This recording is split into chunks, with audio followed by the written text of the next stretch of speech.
What's going on, everybody? This is Boonjamin bringing you another F122 video, and today we're going to be talking about cornering. And I guess if you're not using the racing line assist, I guess some of this might still be able to help you, but this is more geared towards guys that are still using the racing line assist. So when I first started playing this game back in 2019, I think like halfway through the 2019 game life cycle, I was still using the racing line assist. Try to find videos online on YouTube on how to use the racing line to my benefit, how to maximize my lap times, and I couldn't really find any because most of the guys that were doing like hot lap videos were esports guys or really fast guys like Tom97 and TRL Limitless, and they weren't using any assists, so it didn't really help me out because people using the racing line and not using the racing line, it's almost like a completely different game almost. So yeah, this is more for some of the newer players or more casual players that don't, that are still using the racing line assist, and hopefully this will help you out. I know that I would have really loved a resource like this when I first started getting into the game, and I had to figure this out all by myself throughout the course of like 2 or 3 years. So hopefully this video will save you 2 or 3 years of experimenting. But yeah, we'll get right to it. So first of all, this year the car handling is much more different than the last few years. I'm sure if you played the games for a few years now, you've probably noticed that the car is a little bit heavier, a lot more understeery. You can't just throw it into a corner like you used to. For the most part, you're probably having to take corners in a gear lower than you were in the last few years. But what I found that's helped is to brake a lot earlier. So in the last few years, where you could still brake into the red sections of the braking line assist, or not the braking line assist, the driving racing line assist, you can brake into the red sections and still get pretty decent laps. You can't do that this year, or at least I couldn't do it this year. The car was washing out. I was getting a whole bunch of understeer going off track, and I found that I had to start braking in the yellow sections of the racing line, and sometimes even in the green sections, depending on which corner I was going into. And only now, after 3 years of playing the F1 games, am I finally starting to understand that mantra of slow in, fast out. I don't know if it was just me not understanding that, or if it was the game mechanics not really being realistic. But this year you do have to hit the corners much more slowly to help you with corner exit. So the first thing to do is start braking earlier. I would recommend braking at the start of the yellow portions of the racing line. As you can see on screen, I'm not going to pause or anything like that. There's just too many corners, and you guys can kind of pick out where you need help with. There are 3 tracks in this video, so hopefully that will give you enough of a variety of corners to kind of help you out with. So yeah, first of all, brake earlier.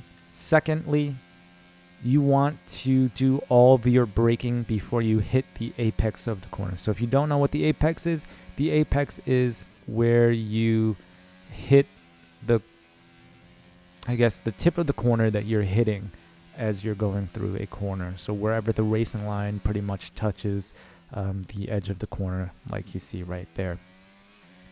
So you want to be doing the majority of your braking beforehand, and you should be able to go on throttle slightly before you hit the apex. That is a good corner, is slowing down before the apex and then being on throttle as you're hitting the apex or right before you're hitting the apex.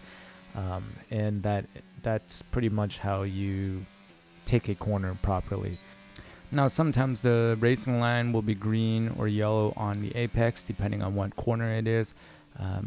Some corners you can get away with braking a little bit later. Other corners you might have to brake a little bit earlier to get like a good apex.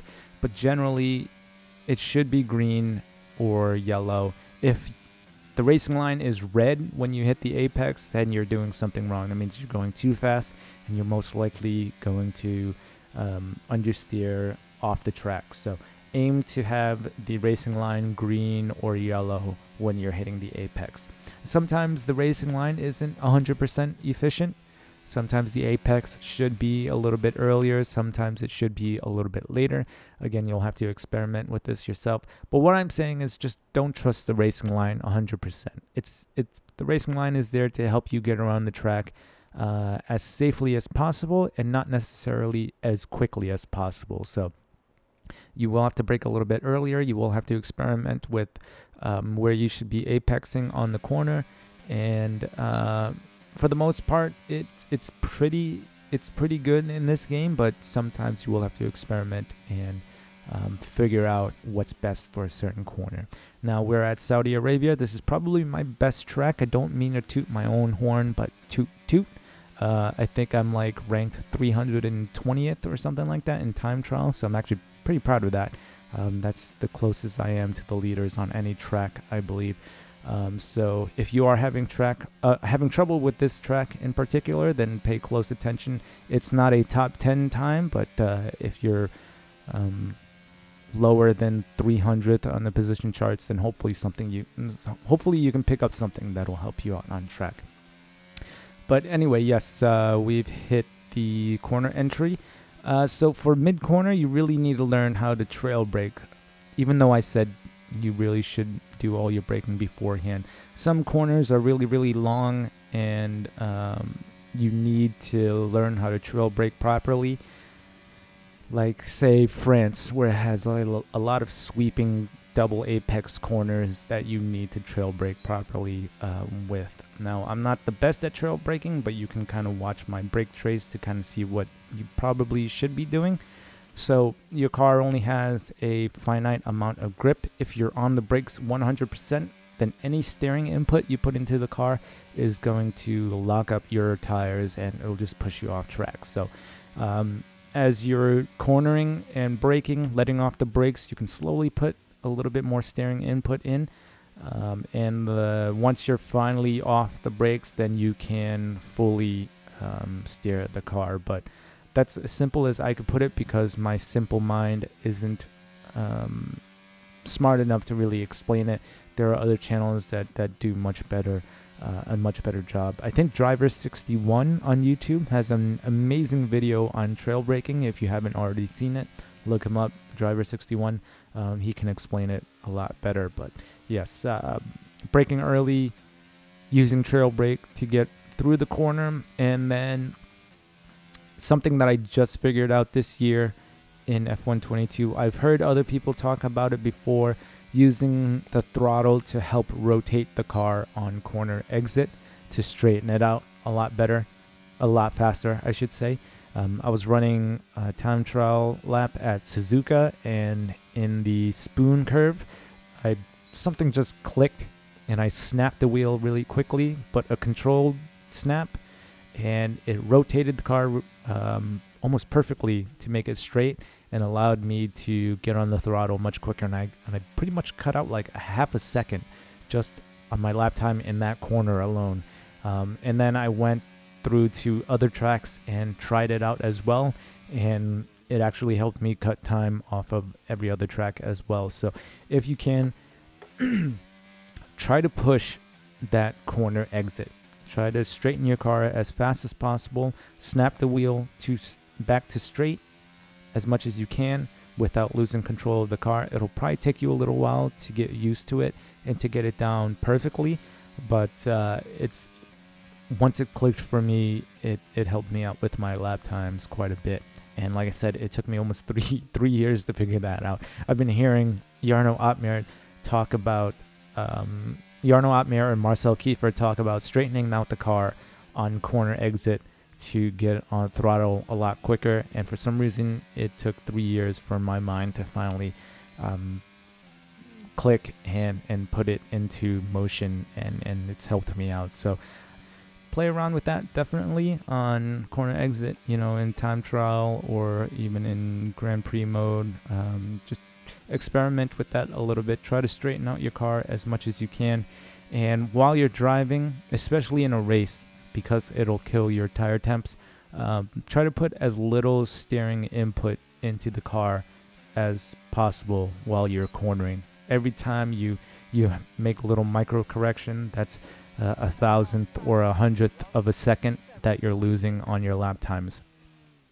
Now, I will talk about a mistake that even I made listening to broadcasters during real life races.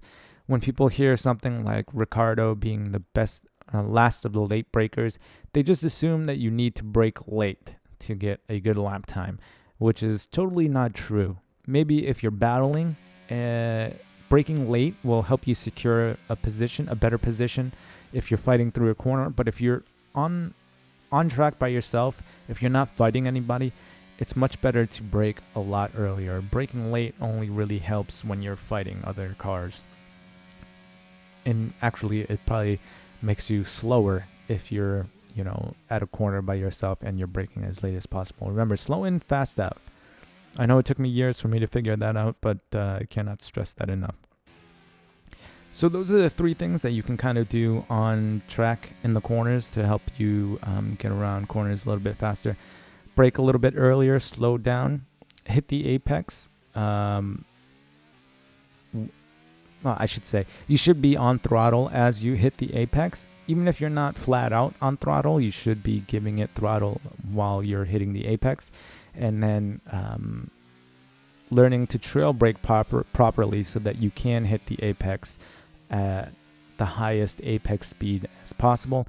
And then learning how to straighten out the car on corner exit as quickly as you can to get on throttle as fast as possible. So yes, brake earlier, learn how to trail brake, learn how to hit apexes properly and be on throttle as early as possible, and then learning how to straighten out your car on exit. What you see on screen is not a good example as I spin out. And then that's pretty much all that you can do on track. There probably are some other little things that I should be talking about, but I can't remember right now off the top of my mind. Some things you can do with your steering wheel if you are using a steering wheel. I found that raising up the force feedback on my car for F122 has helped me get a better feel for grip. So I maxed out the force feedback. I'm running a CSL Elite with a Formula V2 wheel, just so that you all know. I raised the in-game force feedback to 150. I raised the damper in the game up to like 60 or 70. And then on my wheel, I have the force feedback strength set to 100, drift mode set to -5, force effects intensity set to 70, force effect percentage set to 120, spring effect set to 120, and damper effect set to 120. And what this does is it gives me a much better feel for grip while I'm driving. On the negative side, it's a little bit harder to turn the wheel just because there's more force in it, so chicanes are a little bit tougher for me. I have to put more strength into the wheel to turn it, but it's a good compromise for me. On my brake pedals, I usually ran it at 60 brake force for the last few years, but this year, because of how the car is handled, I noticed that I had to drop it down to 40, and that's helped me out a lot as well. So I'm not saying that it'll definitely help you, but definitely experiment with your wheel setup and your brake setups, and hopefully it'll help you find those last few tenths that you're missing on track. But that's it for me. Just to go over it again, brake earlier, learn how to trail brake, learn how to hit the apexes properly, and straighten out the car as fast as possible on corner exit. The handling model is a little bit different, so you'll have to relearn the game pretty much. It's not super different, but it's enough to where it can be a pain in the ass if you're wondering why you're so much slower this year than you were last year. Try those 4 things, or try to perfect those 4 things, and then mess around with your sim racing setup and see if that helps you out. But that's it for me today, guys. If you have any more questions or comments or whatever, or if you need further explanation of certain things that I've gone over in this video, feel free to leave them in the comments section. I always try my best to respond to those comments. I have nothing else better to do. Thank you for watching the video. If you think I've earned it, please leave a like, comment, or subscribe. And I guess I'll see you guys in the next video. I'll leave you with the last section of this time trial run to finish the video out. But yeah, thanks guys. I'll see you later.